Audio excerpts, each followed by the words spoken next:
നമുക്കിപ്പം എം ജയചന്ദ്രനുണ്ട്, ഇടതു നിരീക്ഷകൻ. ജനങ്ങൾ ഒരുപാട് അകന്നു എന്നാണ് ഇന്ന് കോൺഗ്രസിൻ്റെ എക്സിക്യൂട്ടീവിൽ ഉയർന്ന പൊതുവികാരം ഈ സർക്കാരിൽ നിന്ന്. ആ അവസരം നമ്മൾ മുതലാക്കേണ്ടതുണ്ട്. ആ സാഹചര്യം നമ്മൾ പ്രയോജനപ്പെടുത്തണം. ഒരുമിച്ച് നിൽക്കേണ്ട സാഹചര്യമുണ്ട്. കമ്മ്യൂണിസ്റ്റ് ആശയത്തെ മലീമസമാക്കിയ ഒരു സർക്കാരാണ് ഇപ്പോഴുള്ളത് എന്നാണ് പറഞ്ഞിരിക്കുന്നത് എം ജയചന്ദ്രൻ ഈ KPCCയുടെ നേതൃയോഗത്തിൽ. കമ്മ്യൂണിസ്റ്റ് ആശയത്തെ മലീമസപ്പെടുത്തിയ ഈ സർക്കാരിനെതിരെ ഇടതു കേന്ദ്രങ്ങളിൽ പോലും വിമർശനവും അകൽച്ചയും ഉണ്ടെങ്കിൽ അത് ഇനി വരാൻ പോകുന്ന തദ്ദേശ തിരഞ്ഞെടുപ്പിലും സംസ്ഥാന നിയമസഭാ തെരഞ്ഞെടുപ്പിലും കോൺഗ്രസ് അനുകൂലമായ ഘടകമാകുമെന്ന് നേതൃത്വം കണക്കുകൂട്ടുന്നു. ഇപ്പോൾ പഴയതുപോലെ വിഭാഗീയ പ്രശ്നങ്ങളൊന്നും കോൺഗ്രസിലില്ല. ഇന്നത്തെ നേതൃയോഗത്തിൽ ഒറ്റ ശബ്ദമേ കേട്ടുള്ളൂ, ആ KC വേണുഗോപാലിൻ്റെ ശബ്ദം. KC വേണുഗോപാൽ നേതാവായി നേതൃത്വ നിരയിലേക്ക് എത്തുന്ന 2026 നിയമസഭാ തെരഞ്ഞെടുപ്പ് CPM-ന് അഗ്നിപരീക്ഷയായിരിക്കില്ലേ?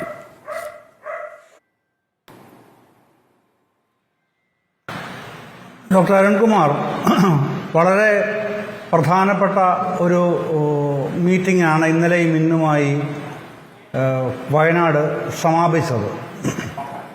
ഞാൻ വിചാരിക്കുന്നത് നമ്മുടെ കോൺഗ്രസിനെ സംബന്ധിച്ച് ഇതുവരെ ഉണ്ടായിരുന്ന കൺവെൻഷണൽ ധാരണകളെ അപ്പാടെ ഒന്ന് പൊളിച്ചു മാറ്റുന്ന തരത്തിലുള്ള ഒരു സ്ട്രാറ്റജിയിലേക്ക് അവരെത്തിക്കഴിഞ്ഞിരിക്കുന്നു എന്നുള്ളതാണ് ഞാൻ മനസ്സിലാക്കുന്നത്.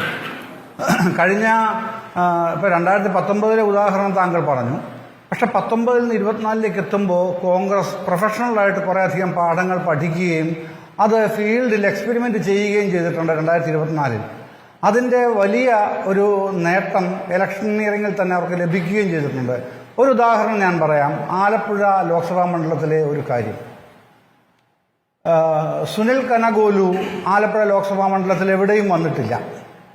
പക്ഷേ ഈ കനഗോലുവിൻ്റെ ഫീൽഡ് ടീം ആലപ്പുഴയിൽ പല ബൂത്തുകളിലായി വിന്യസിക്കപ്പെട്ടിരിക്കുന്നു, പല മണ്ഡലങ്ങളിലായി വിന്യസിക്കപ്പെട്ടിരുന്നു.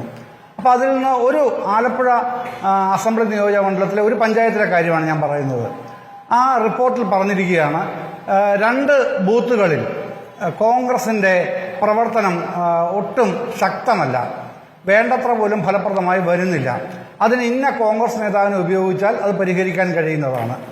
എന്നിട്ട് ആ റിപ്പോർട്ട് ഈ ഫീൽഡ് സ്റ്റാഫ് കനഗോലുവിന് അയക്കുന്നു. കനഗോലുവിൻ്റെ ഒരു അനാലിസിസോടുകൂടി ബന്ധപ്പെട്ട കോൺഗ്രസ് നേതാവ് ഏതാണോ അദ്ദേഹത്തിന് അത് കിട്ടുന്നു. അവിടുന്ന് കറക്ഷൻ തുടങ്ങുന്നു. അങ്ങനെ എല്ലാ ബൂത്തുകളിലും അവരങ്ങനെയാണ് ചെയ്തത്. എനിക്കറിയാവുന്നൊരു കാര്യം കൂടെ ആയതുകൊണ്ടാണ് ഞാനത് എടുത്തു പറയുന്നത്. എന്ന് പറയുമ്പോൾ പ്രധാനപ്പെട്ട കാര്യം അവരെതിരാളികൾ, അതായത് CPM-ഓ BJP-യോ എങ്ങനെ പ്രവർത്തിക്കുന്നു എന്നുള്ളത് കോൺഗ്രസ് പാർട്ടി ശ്രദ്ധിച്ചിട്ടേയില്ല. അവരുടെ ഏക ശ്രദ്ധ സംഘടനാപരമായി തങ്ങളുടെ മെഷീനറി എത്രത്തോളം ദുർബലമാണ്, എത്രത്തോളം മുമ്പോട്ട് കൊണ്ടുവരണം, അതുമാത്രമായിരുന്നു. അതാണ് കേരളത്തിൽ ഉടനീളം അവർ സംഘടനയെ ചലിപ്പിക്കാനായി എടുത്ത തന്ത്രം എന്ന് ഞാൻ പിന്നീട് അന്വേഷിച്ചും അത് മനസ്സിലാക്കിയിട്ടുണ്ട്. ആലപ്പുഴയിലെ അതേ രീതിയിലായിരുന്നു എല്ലായിടത്തും ഉണ്ടായിരുന്നത്. ഫണ്ടിൻ്റെ പ്രശ്നം, ഒരു ഫണ്ടിനും പ്രശ്നം ഉണ്ടായിരുന്നില്ല. അതിൻ്റെ വിശദമായ കണക്കൂടെ പറയാൻ സമയമില്ല, അതുകൊണ്ട് ഞാൻ അതിൽ കടക്കുന്നില്ല. ഒരു പ്രശ്നവും ഉണ്ടായിരുന്നില്ല, ഒരു മണ്ഡലത്തിലും പ്രശ്നം ഉണ്ടായിരുന്നില്ല.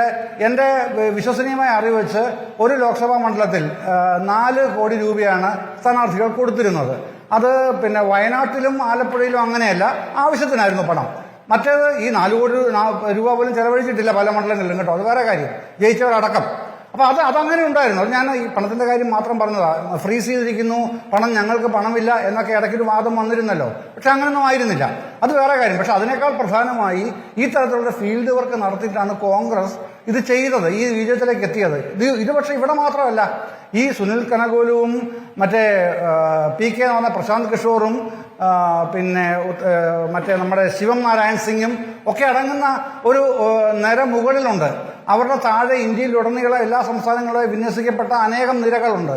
അവരൊക്കെ ഈ പ്രൊഫഷണൽ സമീപനത്തിൽ കൂടെയാണ് കോൺഗ്രസിനെ കേരളത്തിൽ മാത്രം, കേരളം പ്രധാനപ്പെട്ട ടാർഗറ്റായിരുന്നു കോൺഗ്രസിൻ്റെ, AICCയുടെ ജയിക്കുക എന്നുള്ളത്. അത് അവിടെ ഫോക്കസ് ചെയ്ത് തന്നെ നിന്നു. മറ്റ് സംസ്ഥാനങ്ങളും അതേ നിലവാരത്തിലാണ് അവർ കാര്യങ്ങൾ ചെയ്തത്. അതിൻ്റെ മെച്ചപ്പെട്ട ഒരു റിസൾട്ടാണ് അവർക്ക് ഉണ്ടാക്കിയെടുക്കാൻ കഴിഞ്ഞത്. ഇത് വരുന്ന തെരഞ്ഞെടുപ്പിൽ 2026 എന്നുള്ളത് തന്നെയാണ് KC വേണുഗോപാലിൻ്റെ ഒരു പ്രഖ്യാപിത ലക്ഷ്യം എന്ന് പറയുന്നത്.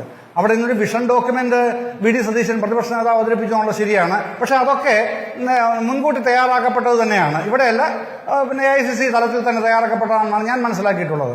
അത് എല്ലായിടത്തും ഇലക്ഷൻ നടക്കുന്ന എവിടെയൊക്കെയാണോ വരാനിരിക്കുന്നത് 2 വർഷത്തിനകം ഇലക്ഷൻ നടക്കാനിരിക്കുന്നത് അവിടങ്ങളിലൊക്കെ ഇത്തരത്തിലുള്ള ഇംപ്ലിമെന്റേഷനാണ് കോൺഗ്രസ് നേതൃത്വം അനുവർത്തിച്ചു വരുന്നത്. അതിൽ പ്രധാനപ്പെട്ട ഒരു ചുമതല വഹിക്കുന്നത് കേരളത്തിൽ മാത്രമല്ല ഇന്ത്യയിൽ എല്ലായിടത്തും ശ്രീ കെ.സി. വേണുഗോപാലാണ്.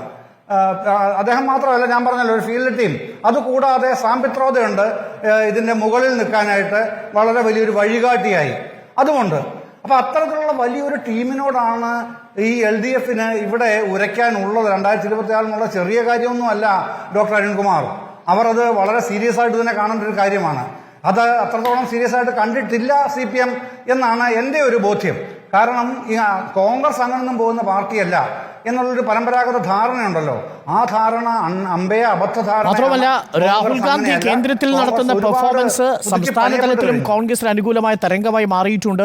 റായ്ബറേലി പോലെ വയനാട് മാറുന്നു, പ്രിയങ്ക ഗാന്ധി അവിടെ മത്സരിക്കാനെത്തുന്നു. അതൊക്കെ അനുകൂലമായ ഘടകങ്ങളാണ്. തീർച്ചയായും അത് LDFനെ സംബന്ധിച്ച് വലിയ രീതിയിൽ ഈ നിയമസഭാ തെരഞ്ഞെടുപ്പിനെയും തദ്ദേശ തെരഞ്ഞെടുപ്പിനെയും സമീപിക്കാൻ